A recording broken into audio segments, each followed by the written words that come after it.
Expiation et miracle. Je suis en charge du processus d'expiation que j'ai entrepris de commencer. Lorsque tu offres un miracle à l'un de mes frères, c'est à toi-même et à moi que tu le fais. La raison pour laquelle tu viens avant moi, c'est que je n'ai pas besoin de miracle pour ma propre expiation, mais je me tiens à la fin au cas où tu échouerais temporairement. Mon rôle dans l'expiation est d'annuler toutes les erreurs que tu ne pourrais corriger autrement.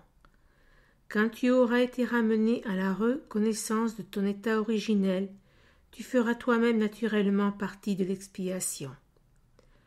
Comme tu partages mon indésir d'accepter l'erreur en toi-même et en autrui, tu dois te joindre à la grande croisade pour la corriger.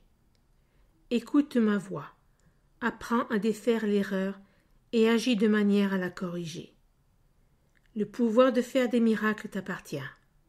Je te fournirai les occasions de les faire, mais tu dois être prêt et désireux. Les faire te convaincra de ton aptitude parce que la conviction vient par l'accomplissement.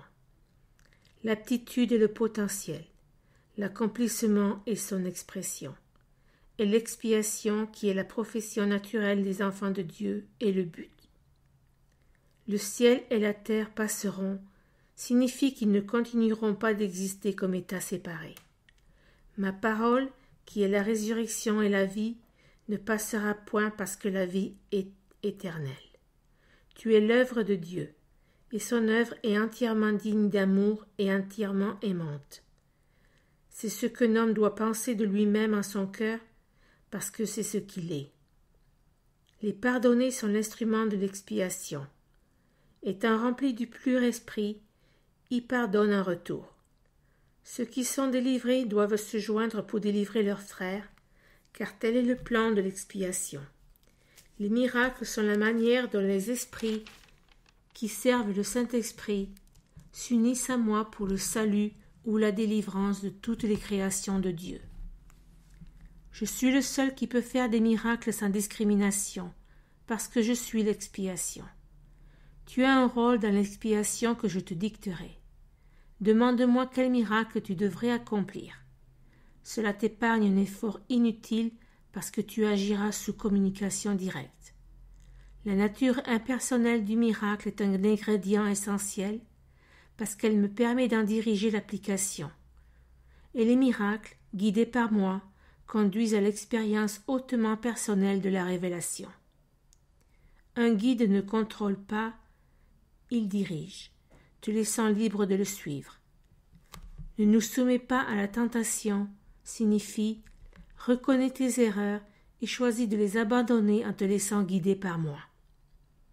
L'erreur ne peut pas réellement menacer la vérité, qui sait toujours y résister.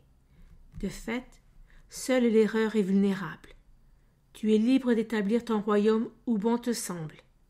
Mais le choix juste est inévitable si tu te souviens de ceci. Le pur esprit est à jamais en état de grâce. Ta réalité n'est que pur esprit, donc tu es à jamais en état de grâce. L'expiation défait toutes les erreurs à cet égard, et c'est ainsi qu'elle arrache la source de la peur. Chaque fois que tu le ressens comme une menace quand Dieu te rassure, c'est toujours parce que tu défends une loyauté mal placée ou mal dirigée. Quand tu projettes cela sur les autres, tu les emprisonnes, mais seulement dans la mesure où tu renforces des erreurs qu'ils ont déjà faites. Cela les rend vulnérables aux distorsions des autres, puisque leur propre perception d'eux-mêmes est distordue.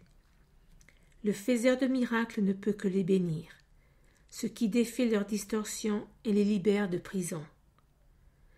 Tu réagis à ce que tu perçois, et comme tu perçois, ainsi tu te conduiras. La règle d'or te demande de faire pour les autres ce que tu voudrais qu'ils fassent pour toi. Cela signifie que la perception des deux doit être exacte. La règle d'or est la règle à suivre pour une conduite appropriée.